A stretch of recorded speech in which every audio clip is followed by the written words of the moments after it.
Olá, eu sou o professor Marcelo e no encontro de hoje nós vamos resolver alguns problemas que caíram na primeira fase da UBMAP. Alguns problemas são do nível 1, outros são do nível 2. E essas questões estão relacionadas com os assuntos que nós vimos nos nossos encontros passados. Então vamos dar também uma treinadinha para questões de primeira fase. Vem comigo. Bruno tem 5 figurinhas idênticas com a bandeira da Alemanha, 6 com a bandeira do Brasil e 4 com a da Colômbia.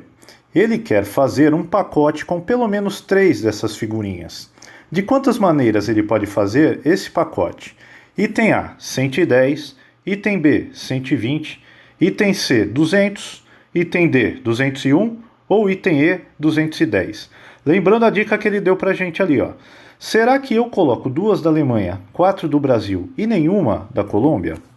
Qual é a diferença da primeira fase da UBMAP para a segunda fase da UBMAP?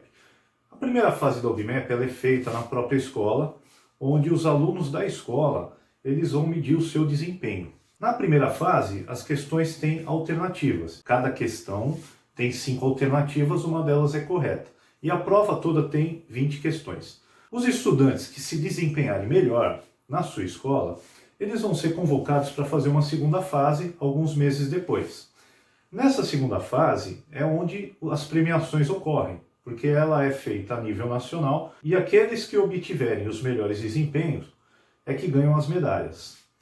Nessa segunda fase, você vai encontrar 6 questões e todas elas dissertativas.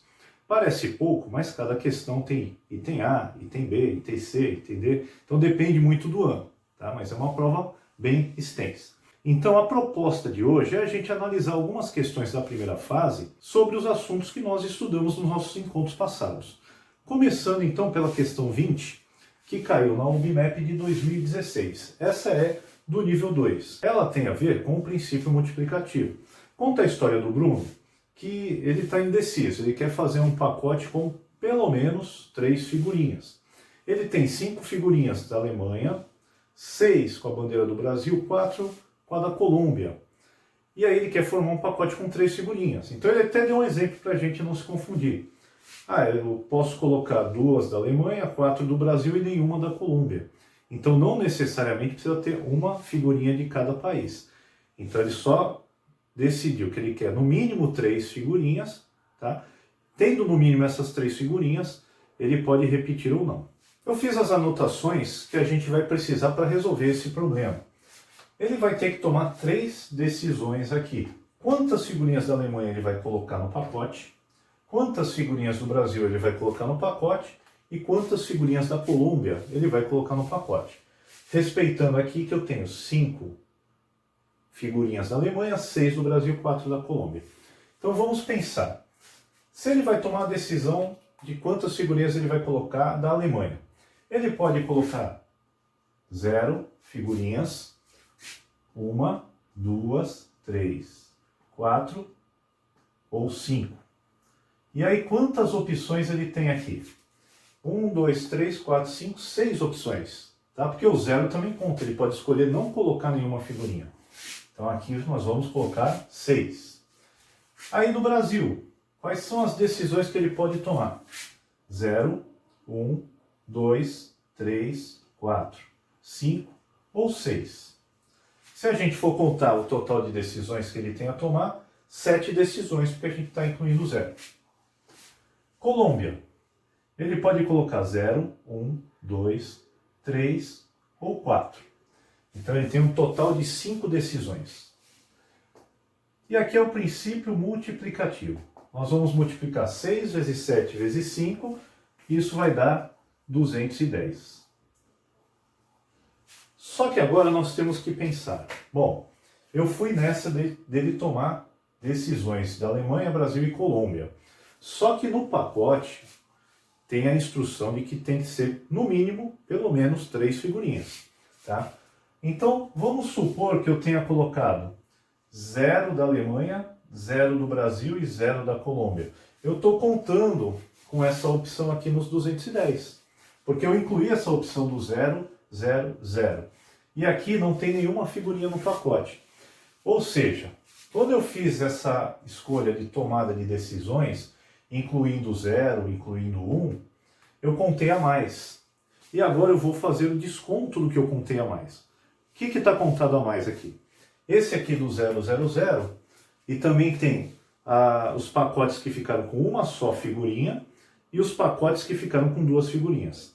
Todos esses eu vou ter que retirar. Então olha só, vamos listar agora os pacotes que tem uma figurinha apenas.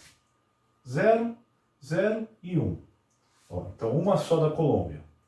0, 1 e 0. Uma só do Brasil. 1, 0 e 0. Uma só da Alemanha. Então já temos aqui, ó, 4 excessos.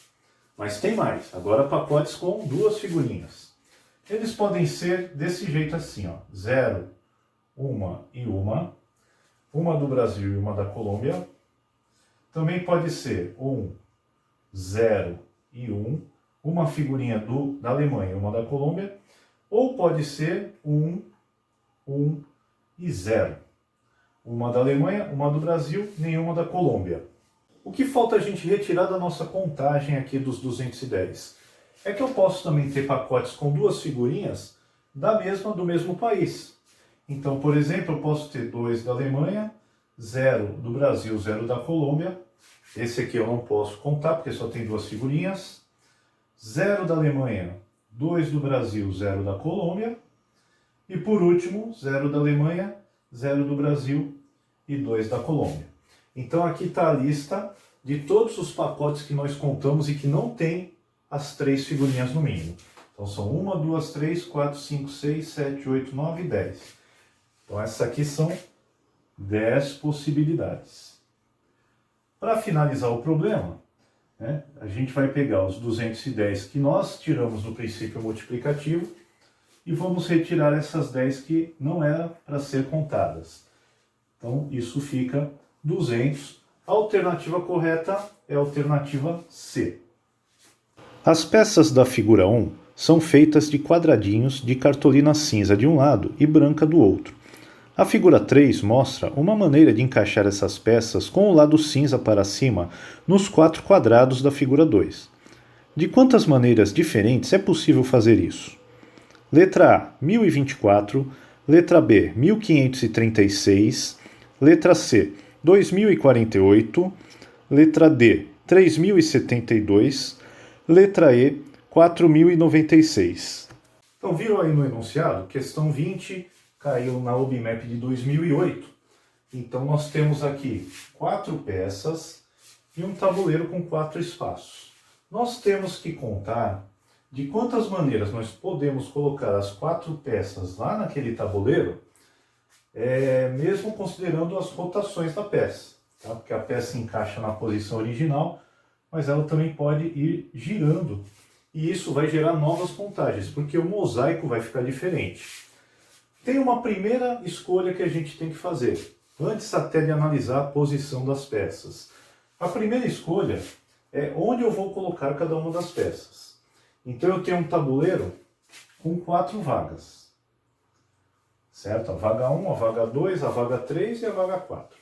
E aí, na primeira vaga, eu tenho 4 opções de peça para colocar. Então, conforme nós já vimos, princípio multiplicativo, eu vou por escolhas.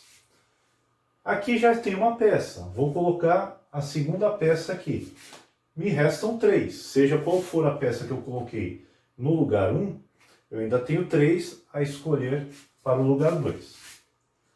Agora eu vou para o 3, só me restam 2 peças. E para preencher a casinha número 4, só me resta uma peça. Então vamos fazer essa multiplicação. 4 vezes 3 dá 12, vezes 2, 24. Então, em primeiro lugar, eu tenho 24 escolhas de qual peça vai ficar em cada casa. Só que o problema não para por aí. Porque uma vez que eu coloquei cada peça numa das casinhas, eu tenho que considerar as rotações da peça. Cada rotação que a peça dá vai gerar uma nova contagem ali. Aliás, muitas mais novas contagens. Então vamos analisar peça por peça, quantas posições ela fica diferente se a gente for movimentando. Quando eu estou dizendo que a gente movimenta a peça, é virar a peça. Tá? Então, eu posso virar ela em 4 posições. Vamos utilizar o cubo mágico para que a gente possa fazer essas contagens. Tá? Então, a minha peça está aqui. Então, perceba, a parte branca do cubo mágico é exatamente no formato da peça aqui. Se eu virar ele para cá, ele muda a sua configuração totalmente. Se eu virar para cá, de novo ele fica diferente. Se eu virar para cá, mais uma vez ele fica diferente. Até que eu volto ele para a posição original. Ou seja, ele tem 4 posições em que a peça fica diferente. Então vamos anotar aqui que essa peça pode ter 4 configurações diferentes. Analisando agora a segunda peça, então preste só atenção na parte branca, tá? Ela é exatamente como está aqui no cubo mágico. Se eu virar ela para cá, ela fica diferente da original. Então já temos uma posição diferente. Se eu virar ela para cá, ela volta a ser igual à original. Ok? Se eu virar ela para cá, ela vai coincidir com esta. Ó, 2 esquerda meio, lá embaixo meio direita. Se eu fizer assim, ó, esquerda meio, lá embaixo meio direita. Então, na verdade, com essa configuração, eu só tenho 2 posições diferentes.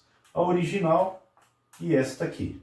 Então vamos anotar que esta peça, ela só gera 2 mosaicos diferentes.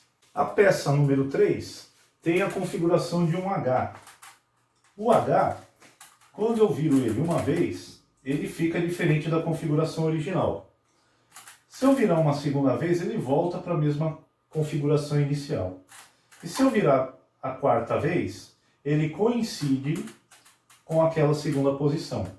Então, a exemplo da peça anterior, esse H só cria 2 mosaicos diferentes. Então vamos anotar aqui que são 2 posições diferentes. A peça número 4 tem esta configuração aqui, branquinha do cubo. Então vamos ver se a cada giro que eu dou da peça, se ela vai ficando diferente. Primeiro giro, ela ficou diferente da original. Segundo giro, também está diferente da original. Terceiro giro, está diferente da original. E aí eu volto para a posição que ela era. Então essa peça também tem 1, 2, 3, 4 configurações diferentes. Então vamos anotar aqui. 4 mosaicos diferentes ali no nosso painel. Agora que a gente já viu quantos mosaicos diferentes cada peça produz, nós vamos continuar as nossas escolhas, vamos continuar o nosso princípio multiplicativo. Então, essas 24 escolhas não podem ser descartadas, tá?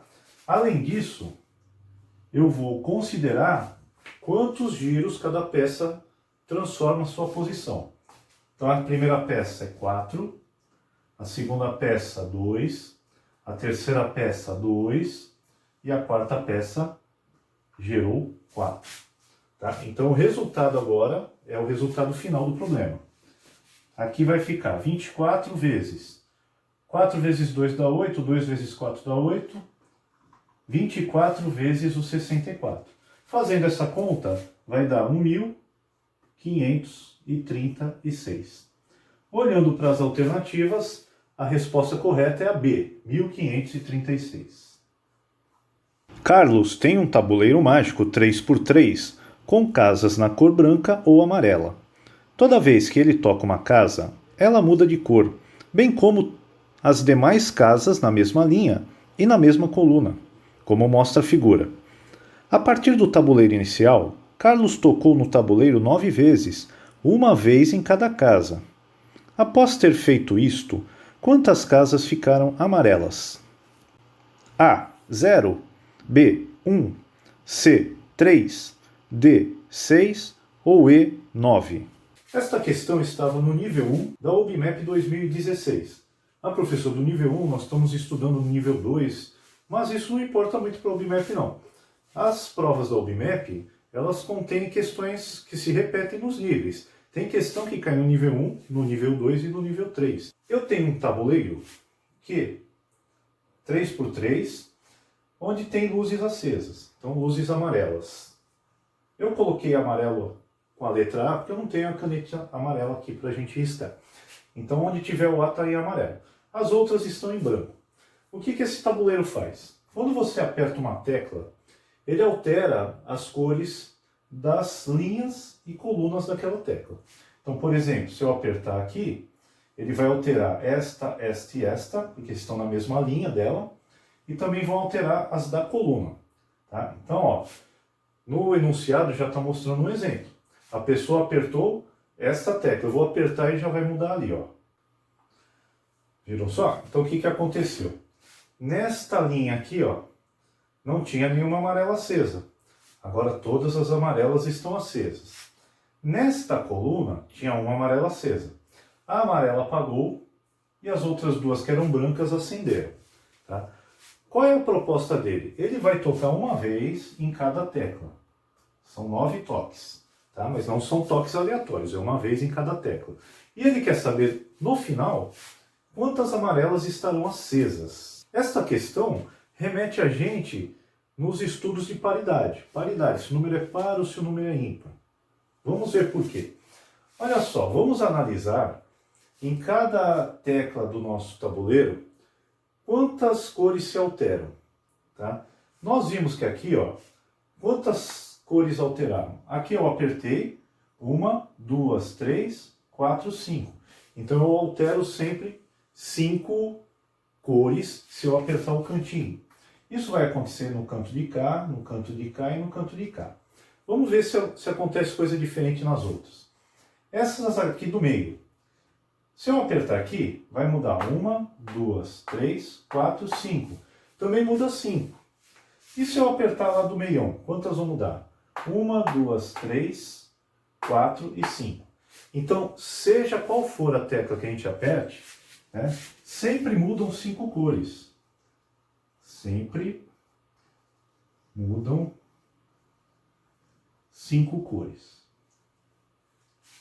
a cada toque que a gente dá no tabuleiro. Agora nós temos que pensar o seguinte: uma tecla qualquer do tabuleiro, quantas vezes ela vai ser alterada? Né? Ele vai teclar uma vez em cada casa, tá? Então, por exemplo, essa aqui do cantinho, quantas vezes ela vai sofrer alteração?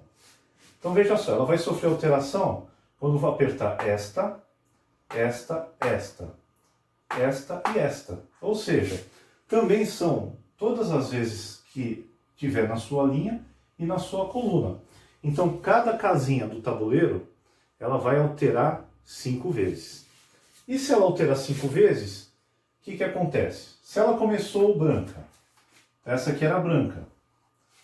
Depois das 5 alterações, vamos ver, amarela, branca, amarela, branca, amarela. Ó, primeira alteração, segunda, terceira, quarta, quinta. Então, se a tecla inicialmente era branca, ela vai terminar amarela, porque foi uma quantidade ímpar de apertos. Agora, se ela fosse amarela, o que aconteceria? Bom, ela ia mudar para branca, amarela, branca, amarela e branca. Ó, aperto número 1, aperto número 2, aperto número 3, aperto número 4 e aperto número 5. Ou seja, depois de concluído todos os 9 apertos, o que era branco virou amarelo. O que era amarelo virou branco. Se eu tinha inicialmente essas 3 amarelas acesas, elas vão virar brancas. Tá? Então elas vão deixar de ser amarelas e vão virar brancas. E as outras que eram brancas, todas elas vão virar amarelas. Ou seja, 1, 2, 3, 4, 5, 6. Então a resposta para esse exercício serão 6 amarelas, que está na alternativa D. Uma caixa contém 105 bolas pretas, 89 bolas cinzentas e 5 bolas brancas. Fora da caixa, há bolas brancas em quantidade suficiente para efetuar repetidamente o seguinte procedimento, até que sobrem 2 bolas na caixa. Retiram-se sem olhar 2 bolas da caixa. Se as bolas retiradas forem de cores diferentes, a de cor mais escura é devolvida para a caixa. Caso contrário, descartam-se as bolas retiradas e coloca-se na caixa uma bola branca.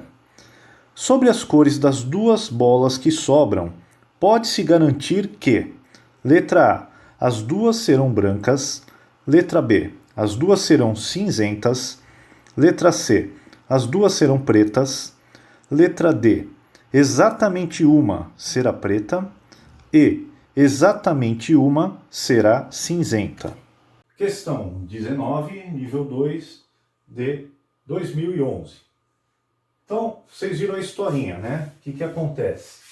Dentro de uma urna tem 105 bolas pretas, 89 cinzentas e 5 brancas. Eu estou resumindo as pretas pela letra P, as cinzas pela letra C e as brancas pela letra B.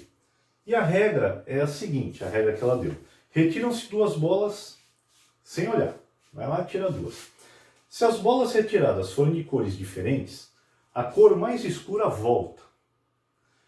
Caso contrário, as duas bolas saem. O que é o caso contrário dele? É se as bolas forem da mesma cor. Então eu retirei duas bolas. Saíram da mesma cor, elas não voltam. E aí, pega-se uma bola branca, que está fora da caixa, e coloca-se lá dentro. Ele quer saber o seguinte: quando só sobrarem duas bolas na caixa, qual das alternativas é que vai ter certeza? Aquela alternativa que está garantida. No item A ele fala as duas vão ser brancas. Vamos analisar, né? No item B as duas serão cinzentas. No item C as duas serão pretas. Aí no item D exatamente uma será preta. Então a outra ele não quer saber. No item E exatamente uma será cinzenta. Ele está também só garantindo uma e a outra pode ser de outra cor. Primeira observação. A cada rodada vai ter uma bola menos lá dentro, concordo? Porque se forem de cores diferentes, a mais escura volta e a mais clara vai ficar fora. Se saírem duas bolas iguais, aí as duas são retiradas e coloca-se uma branca. Então em toda a rodada diminui uma, de tal forma que vai chegar uma hora que vão restar duas bolas lá dentro. A minha proposta para resolver é a gente analisar os 6 casos possíveis. Tá? Quais são esses 6 casos possíveis que eu computei aqui? Eu posso retirar duas bolas pretas, eu posso retirar duas bolas cinzentas, ou posso retirar duas bolas brancas, no caso de saírem bolas iguais. E no caso de saírem bolas diferentes? Pode ser uma preta e uma cinza, pode ser uma preta e uma branca, pode ser uma cinzenta e uma branca. Então, vamos fazer caso a caso e computar quantas que ficam lá dentro. Entenderam? Caso a caso. Se eu retirar duas pretas, essas duas pretas vão sair. Então, ao invés de ficar com 105 pretas, eu vou ter 103 pretas. As cinzas não serão mexidas. Então, vamos ter 89 cinzas. Agora, a branca vai entrar mais uma, porque as duas pretas saíram, mas entra uma branca. Então, passamos a ter 6 brancas. Tudo bem. Agora vamos ver se a gente retira duas cinzentas.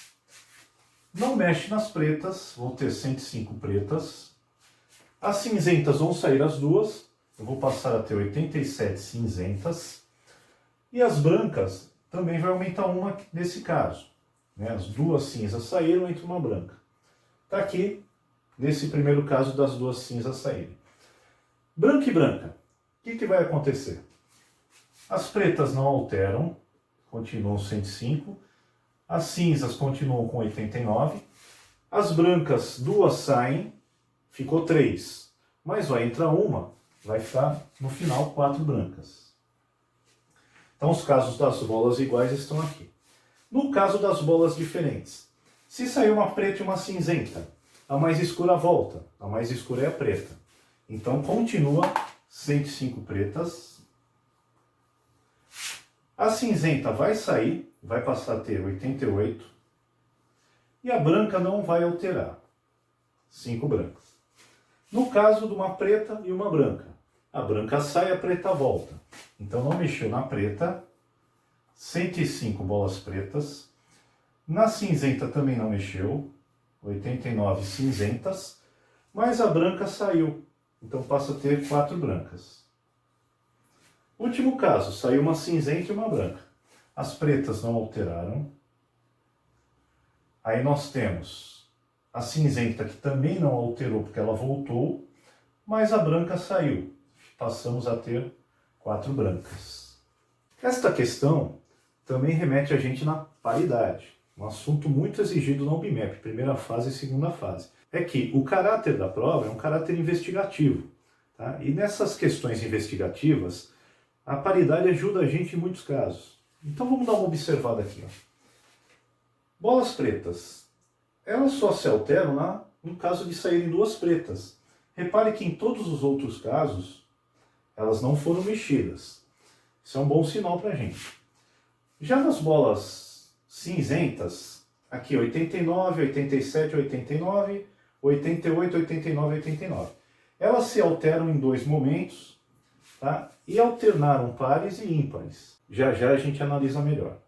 E as brancas? As brancas se alteraram 1, 2, 3 vezes.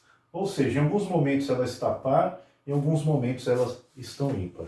Por que eu estou tocando no assunto do par e no assunto do ímpar? Porque para chegar no zero, ela em algum momento tem que ficar par, tá? Senão ela não chega no zero. Então a bola cinzenta, ela está aqui no 88. Isso significa que existe a possibilidade da bola cinzenta acabar, porque ela está dando par aqui. A bola branca também fica par em alguns momentos. Ou seja, também existe a possibilidade das bolas brancas acabarem. Agora, no caso das pretas, repara, ela não se altera em 5 possibilidades e na única possibilidade em que ela se altera, ela caminha sempre nos ímpares. Por quê?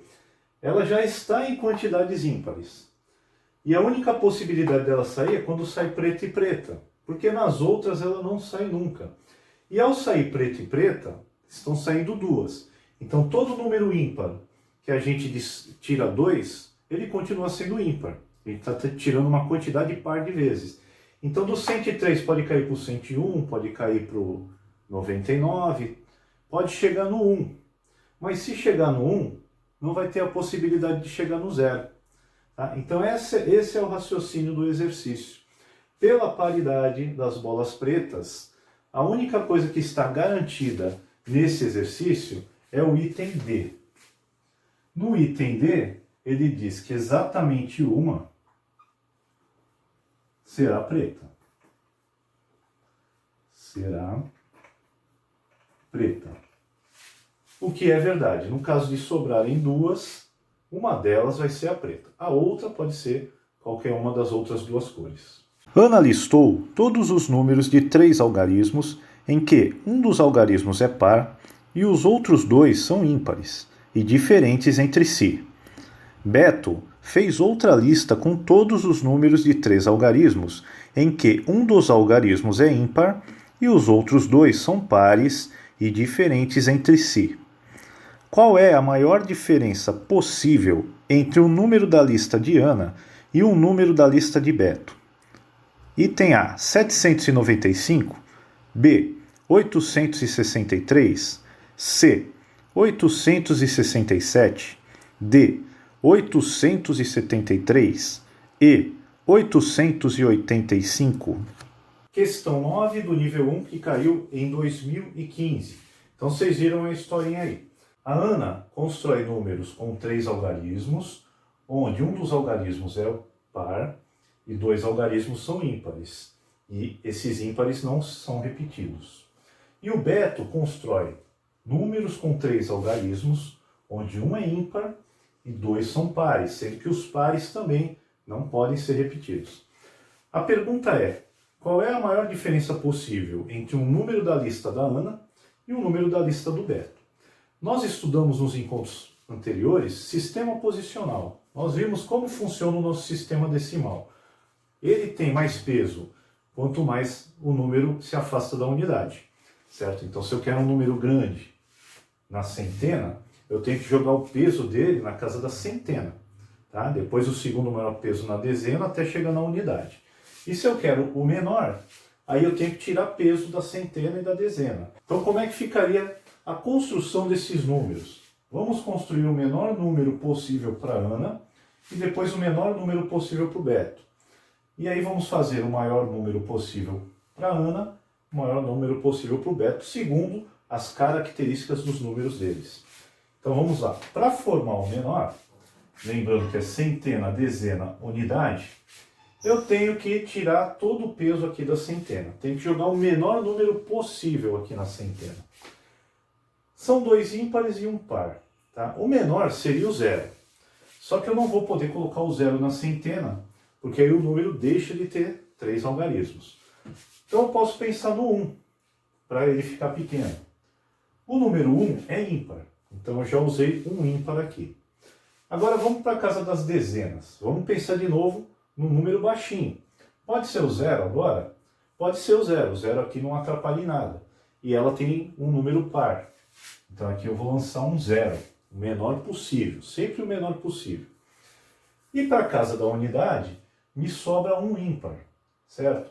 O 1, que é o menor ímpar, já foi usado.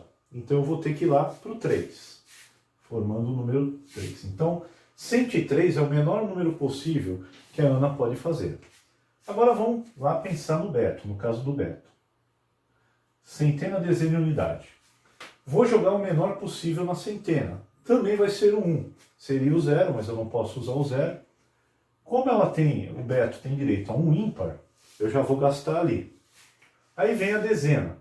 Jogar o menor número possível de novo. Posso usar 2 pares. Então, nesse caso aqui, eu posso utilizar o 0.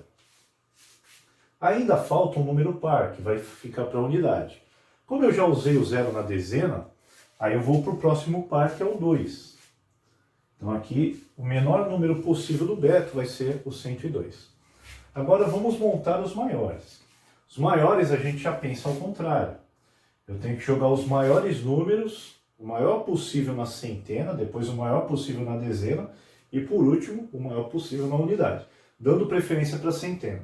Vamos pensar então no 9. Será que eu posso usar o 9 aqui? Ela tem direito a 2 ímpares, então não tem problema nenhum. Vai ser o 9 mesmo. Aqui na dezena, eu não posso repetir o 9, posso pensar no 8. O 8 ela tem direito a um par, então é ele mesmo que vai. Sobrou a unidade, então eu tenho que usar agora um número ímpar. O 9 já está usado, então aqui sobra o 7, que é o outro maior número ímpar. O Beto, centena, dezena e unidade. Ele tem direito a um ímpar, então eu vou gastar na centena o 9, que é o maior de todos. Na dezena, agora eu só posso usar pares porque eu já queimei o ímpar. Então eu vou pensar no maior número par para a dezena, que é o 8. Para a unidade eu também tenho que usar um número par. O maior par que sobrou aqui foi o 6. Então aqui deu 986. Agora vamos analisar. Quem é o menor de todos? O 102. Quem é o maior de todos? O 987. Então eu vou fazer o maior da Ana menos o menor do Beto. Vai ficar 987 menos 102. O resultado vai ficar 5, 8, 8. 885 está na alternativa E. Uma caixa contém 10 bolas verdes, 10 bolas amarelas, 10 bolas azuis e 10 bolas vermelhas. Joãozinho quer retirar uma certa quantidade de bolas dessa caixa, sem olhar, para ter a certeza de que, entre elas, haja um grupo de 7 bolas com 3 cores diferentes, sendo 3 bolas de uma cor, 2 bolas de uma segunda cor e 2 bolas de uma terceira cor. Qual é o número mínimo de bolas que Joãozinho deve retirar da caixa? Item A, 11. Item B, 14. C, 21. D, 22. Ou E, 23. Questão 19, nível 2 de 2017. Então vocês viram a historinha aí. Tem uma urna que tem lá 10 bolas verdes, 10 bolas amarelas, 10 bolas azuis, 10 bolas vermelhas. O Joãozinho, o que ele vai fazer? Ele vai fechar o olho lá, vai retirar as bolas e não vai olhar nenhuma que ele retirou. Tá? Vai tirar, vai tirar, vai tirar. E aí ele quer ter certeza que nessas retiradas dele, ele tem um conjunto com 7 bolas, sendo 3 de uma cor, 2 de outra e 2 de outra. Então ele quer saber qual é o mínimo de bola que ele tem que tirar lá dentro, para que ele tenha certeza de que isso vai acontecer. Isso aqui nós vimos no princípio da Casa dos Pombos. Né? Para fazer exercício no princípio da Casa dos Pombos, nós temos que pensar numa pessoa azarada. Né? Porque, lógico, na sorte, ele pode retirar 7 bolas lá e acabar acontecendo o que ele quer. Mas isso é sorte, isso é probabilidade. Tá? Então não é certeza. Para se ter certeza de que vai ter esse conjunto de bolas, você tem que pensar no cara mais azarado do mundo. O cara vai tirar só bola que não vai formar esse conjunto. Até a hora que não tem mais jeito. Até a hora que aquela próxima bola que sair de lá, necessariamente vai acabar formando esse conjunto. Nós vimos no princípio da Casa dos Pombos, por exemplo, tem 3 casas de pombos. Quantos pombos você precisa para garantir que em pelo menos uma das casas tenha 2 pombos? Você precisa de 4 pombos. Porque na pior das hipóteses, pombo entra numa casa, o outro na outra e o outro na outra. Tem uma em cada. Aí chegou o 4º pombo, fica a certeza. Aí vem aquele questionamento, mas professor, pode ser que chegue 2 pombos e entre na mesma casa. Pode ser, mas não é certeza. Então vamos lá, vamos batalhar aqui num cara azarado. Pensa num cara azarado, ele começa a tirar as bolinhas, tira, tira, tira. De repente ele tirou as 10 bolas verdes. Olha só que azar. Ele não consegue aí formar o conjunto que ele quer. Ele quer 3 bolas de uma cor, 2 de outra e 2 de outra. Ah, ele tem 3 bolas de uma cor, mas não tem mais nenhuma das outras. Aí ele continua tirando, tirando, tirando, tirando, tirando, ele tira as 10 amarelas. A cor é o de menos. Pensa que ele tirou as 10 da mesma cor. Então tirou 10 bolas amarelas. Repara que ele ainda não formou o conjunto que ele queria. Tá? Eu tenho até 3 de uma cor e eu tenho até 2 de outra. Mas eu ainda preciso de 2 de uma outra cor. Aí ele vai lá tirar mais uma. Vem uma bola azul. Uma bola azul. Não formou o que ele queria ainda. Tem 3 de uma, tem 2 de outra, mas só tem uma azul. Ele tira outra e, para azar dele, vem a vermelha. Uma bola vermelha. Então, até agora, ele retirou de lá 10, 20, 21, 22 bolas e não teve ainda o grupo que ele queria, certo? Só que agora ele vai tirar mais uma. Mesmo o cara sendo azarado, agora ou vai vir uma bola azul ou vai vir uma bola vermelha. E aí vai formar o conjunto que ele quer. Se ele tirar azul, ele vai ficar com 2 azuis, tá? E as 3 de uma cor e as 2 de outra, ele já tinha aqui em verde e amarelo. Se ele tirar a vermelha, ele vai ter 2 vermelhas e as 3 e 2 ele já tinha com as bolas verdes e amarelas. Tá? Então, 22 bolas é o pior do azarado que pode acontecer. Na hora que ele retirar mais uma, ele vai ficar com 23 bolas, sendo que, com toda certeza, a gente vai conseguir formar esse conjunto de 3 bolas de uma cor, 2 de outra e 2 de outra. A alternativa correta aqui é o item E, 23 bolas. Bom, o legal das questões que caem na primeira fase é que elas vêm com a alternativa para a gente assinalar. Então, mesmo quando a gente não sabe, a gente dá aquela chutadinha básica para tentar acertar. Só que para quem quer ganhar, quem quiser ser um medalhista da OBMEP, nós temos que estudar de verdade mesmo, é para a segunda fase. E na segunda fase não adianta chutar porque não tem chute, não tem alternativa. Eu deixo um grande abraço para vocês e até o nosso próximo encontro.